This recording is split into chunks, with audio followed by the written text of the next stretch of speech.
በአፍሪካ የሙዚቃ ታሪክ ውስጥ እጅግ አስገራሚ ታሪክ ተፈጸመ። በ2026 ቴዲ አፍሮ አዲስ አልበም ኢትዮሪካ ያስመዘገበው ውጤት በአፍሪካ የሙዚቃ ታሪክ ውስጥ እጅግ አስገራሚ ከሚባሉት ተርታ ተሰልፏል። አጠቃላይ የአልበሙ መረጃ የዘፈኖች ብዛት ቴዲ አፍሮ በዚህ አዲስ አልበም 18 አዳዲስ ስራዎችን በአንድ ጊዜ አቅርቧል። አጠቃላይ እይታ አልበሙ በተለቀቀ በመጀመሪያው ቀን በ24 ሰዓት ውስጥ በሁሉም የቪዲዮ አማራጮች በአጠቃላይ ከ15 ሚሊዮን በላይ እይታዎች ሰብስበዋል። የቀዳሚዎቹ ዘፈኖች እይታ ዳስጣል 4.4 ሚሊዮን በላይ እይታዎች፣ ጀምበር 2.9 ሚሊዮን በላይ እይታዎች፣ መሬማ 2.1 ሚሊዮን በላይ እይታዎች፣ የቴዲ አፍሮ ኢትዮሪካ 18 ዘፈኖች በሚሊዮኖች የሚቆጠሩ እይታዎች። የኢትዮጵያ ሙዚቃ ንጉስ ቴዲ አፍሮ በ2026 ኢትዮሪካ የተሰኘውን 18 ዘፈኖች የያዘውን ሙሉ አልበም በመልቀቅ በሰዓታት ውስጥ ዓለምን አስደምሟል። የሪከርድ ባለቤቱ ቴዲ በአንድ ቀን ውስጥ 17 ሰዓታትን በዩቲዩብ ከፍተኛ ተመልካች በማግኘት በአፍሪካ ቀዳሚ ሆኗል። ዓለም አቀፍ ደረጃ ዳስጣል የተሰኘው ዘፈን በአሁኑ ሰዓት በዓለም አቀፍ ደረጃ በዩቲዩብ ከፍተኛ እይታ ካላቸው 5 ደቂቃ የሙዚቃ ቪዲዮዎች አንዱ ለመሆን በቅቷል።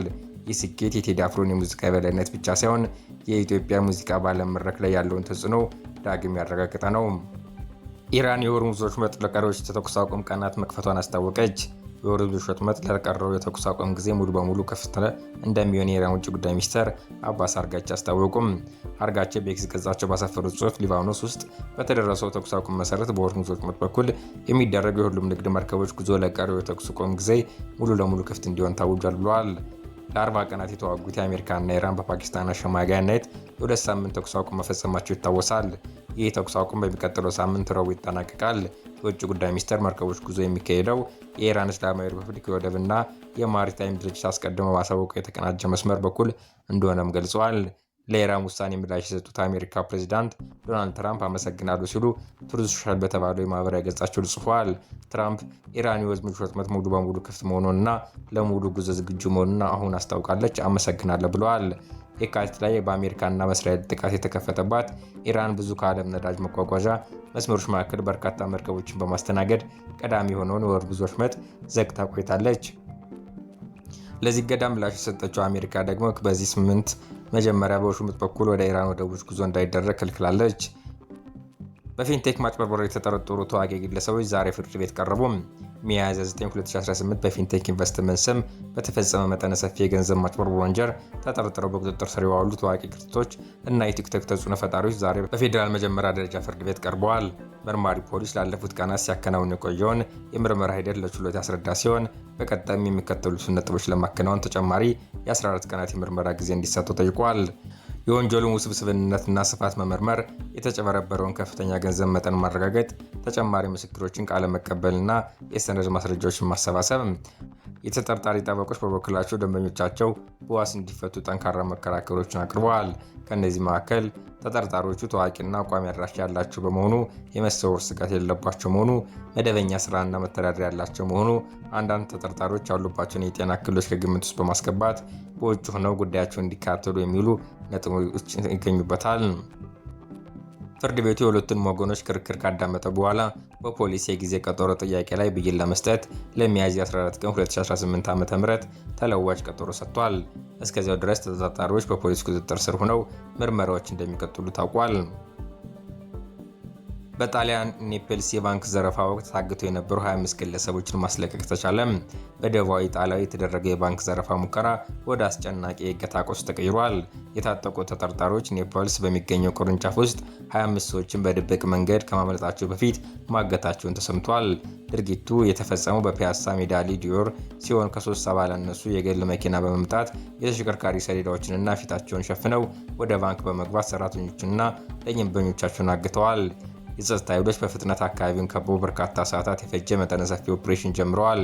የእሳት አደጋ ተከላካዮች በመጨረሻ መስኮትን በመስበር ወደ ህንፃው መግባት ችለዋል። ይህም ባለስልጣናት ሐሙስ ዕለት ከምሽቱ 1 ሰዓት ተኩል አካባቢ ታጋቾች እንዲፈቱ አስችሏቸዋል። ከታጋቾች መካከል በድንጋጤ 6 ሰዎች የሕክምና እርዳታ ጠይቀዋል። ነገር ግን አንዳቸውም ሆስፒታል አልገቡም ሲሉ ባለስልጣናት አረጋግጠዋል። ለ30 ደቂቃ ያህል በፈጀ ኦፕሬሽን የተኩስ አቁም ድምፅ መስማታቸውን የዓይን እማኞች ተናግረዋል። ሆኖም በባንኩ ውስጥ ምንም ተጠርጣሪዎች አልተገኙም። መርማሪዎች በኋላ ላይ አንድ ቀዳዳ አግኝተዋል። ዘራፊዎቹ ለማምለጥ የተጠቀሙበት ነበር ተብሎ የሚታመን ሲሆን ምናልባትም ከመሬት በታች ያለ ዋሻ መተላለፊያ መስመር ነው። ባለስልጣናቱ ተጠርጣሪዎችን ፍለጋ የጀመሩ ሲሆን ምርመራው እየተካሄደ ይገኛል። የነዳጅ ዋጋ አሽቆለቆለ። የሆርሙዝ ሰርጥ ለተኩስ አቁም ስምምነቱ ቀሪ ቀናት ለሁሉም የንግድ መርከቦች ሙሉ በሙሉ ክፍት መደረጉን ኢራን ባወጀችበት በጥቂት ደቂቃዎች ውስጥ የነዳጅ ዋጋ በከፍተኛ ተወርዷል። ዛሬ አርብ ጠዋት ላይ እስከ $98 ደርሶ የነበረው የብሬንት ድፍድፍ ነዳጅ ዋጋ ወጃውን ተከትሎ አንድ በርሜል ከ$90 በታች አሽቆልቁሏል። የድፍድፍ ነዳጅ ዋጋው ከጦርነቱ በፊት ከ$70 በታች የነበረ ሲሆን መጋቢት ወር መጀመሪያ ላይ ከ$100 በላይ ደርሷል። የመጋቢት ወር ማብቂያ ላይ ደግሞ እስከ $119 ተሰቅሎ ነበር። አሁን የሆርሙዝ ሰርጥ ለንግድ መርከቦች ሙሉ በሙሉ ክፍት መደረጉን ኢራን ባወጀችው ዋጋው በአንድ ቀን ከ$98 10% ቀንሶ ከ$90 በታች ሆኗል። የአሜሪካው ፕሬዝዳንት ዶናልድ ትራምፕ የሆርሙዝ ሰርጥ ለንግድ ስራ ሙሉ በሙሉ ክፍት መሆኑን አረጋግጠዋል። ሆኖም ከአሜሪካ ጋር እየተደረገ ያለው የሰላም ድርድር እስኪጠናቀቅ ድረስ በኢራን ወደቦች ላይ የተጣለው እገዳ እንደሚቀጥል አስታውቋል። አሜሪካ በኢራን ላይ የጣለችውን የባህር ኃይል ከበባ ከሙሉ ኃይሉ ተፈጻሚነት ይቀጥላል። ይህ ከበባ የሚመለከተው ኢራንን ብቻ እንደሆነ ተገልጿል። ይህ እገዳ የሚነሳው ከአሜሪካ ጋር እየተደረገ ያለው ስምምነት 100% ሲጠናቀቅ ብቻ እንደሆነ ትራምፕ ጠቁመዋል። አብዛኛው የድርድር ነጥቦች አስቀድመው የተቋጩ በመሆናቸው የቀረው ሂደት በጣም በፍጥነት እንደሚጠናቀቅ የፕሬዝዳንት ያላቸውን እምነት ገልጸዋል። ሆርሙዝ ሰርጥ ለቀረው የተኩስ አቁም ጊዜ ሙሉ በሙሉ ተከፈተም። የሆርሙዝ ሰርጥ ለቀረው የተኩስ አቁም ጊዜ ሙሉ በሙሉ ክፍት እንደሚሆን የኢራን ውጭ ጉዳይ ሚኒስትር አባስ አርጋች አስታውቀዋል። አርጋች ሊባኖስ ውስጥ በተደረሰው የተኩስ አቁም መሰረት በሆርሙዝ ሰርጥ በኩል የሚደረግ የሁሉም ንግድ መርከቦች ጉዞ ለቀረው የተኩስ አቁም ጊዜ ሙሉ በሙሉ ክፍት እንዲሆን ታውጇል ብለዋል። ለ40 ቀናት የተዋጉት የአሜሪካና የኢራን በፓኪስታን አሸማጋይነት የ2 ሳምንት ተኩስ አቁም መፈጸማቸው ይታወሳል። ይህ የተኩስ አቁም በሚቀጥለው ሳምንት ረቡዕ ይጠናቀቃል። የውጭ ጉዳይ ሚኒስትሩ የመርከቦች ጉዞ የሚካሄደው የኢራን እስላማዊ ሪፐብሊክ የወደብና ማሪታይም ድርጅት አስቀድሞ ባሳወቀው የተቀናጀ መስመር በኩል እንደሆነም ገልጿል። ለኢራን ውሳኔ ምላሽ የሰጡት የአሜሪካው ፕሬዝዳንት ዶናልድ ትራምፕ ኢራን የሆርሙዝ ሰርጥ ሙሉ በሙሉ ክፍት መሆኑንና ለሙሉ ጉዞ ዝግጁ መሆኑን አስታውቃለች፣ አመሰግናለሁ ብለዋል። የካቲት ላይ በአሜሪካና እስራኤል ጥቃት የተከፈተባት ኢራን ብዙ ከዓለም ነዳጅ ማጓጓዣ መስመሮች መካከል በርካታ መርከቦችን በማስተናገድ ቀዳሚ የሆነውን የሆርሙዝ ሰርጥ ዘግታ ቆይታለች። ለዚህ እገዳ ምላሽ የሰጠችው አሜሪካ ደግሞ በዚህ ሳምንት መጀመሪያ በወሽመጡ በኩል ወደ ኢራን ወደቦች ጉዞ እንዳይደረግ ከልክላለች። የህወሓት ነባር አመራሮች ምክር ቤት ወቅታዊ መግለጫ አውጥቷል። የህወሓት ነባር አመራሮች ምክር ቤት በትግራይ ክልል ያለውን ወቅታዊ ፖለቲካዊና ሰብአዊ ሁኔታ አስመልክቶ ሚያዝያ 9 ቀን 2018 መግለጫ ሰጥቷል። ምክር ቤቱ በመግለጫው የፕሪቶሪያ ስምምነት ሙሉ በሙሉ ተግባራዊ ባለመሆኑ ህዝቡ አሁንም ለከፋ ችግር መጋለጡን ጠቅሶ በክልሉ ውስጥ ያለው የፖለቲካ አመራር ክፍተትና መከፋፈል ለሁኔታው መባባስ ምክንያት መሆኑን ገልጸዋል። ምክር ቤቱ ባቀረባቸው ጥሪዎች መካከል ያለፈው የፖለቲካ ስልጣን ለመመለስ የሚደረጉ ጥረቶች እንዲቆሙና የህዝብን ፍላጎት ያከበረ አካሄድ እንዲከተል የክልሉ የፖለቲካ ኃይሎች ልዩነታቸውን በውይይት ፈተው ለህዝቡ ደህንነት ቅድሚያ እንዲሰጡ፣ ዲያስፖራውና ዓለም አቀፍ ማህበረሰብ ለትግራይ ህዝብ የሚደረጉትን ሰብአዊ ፖለቲካዊ ድጋፍ አጠናክረው እንዲቀጥሉ ጠይቀዋል።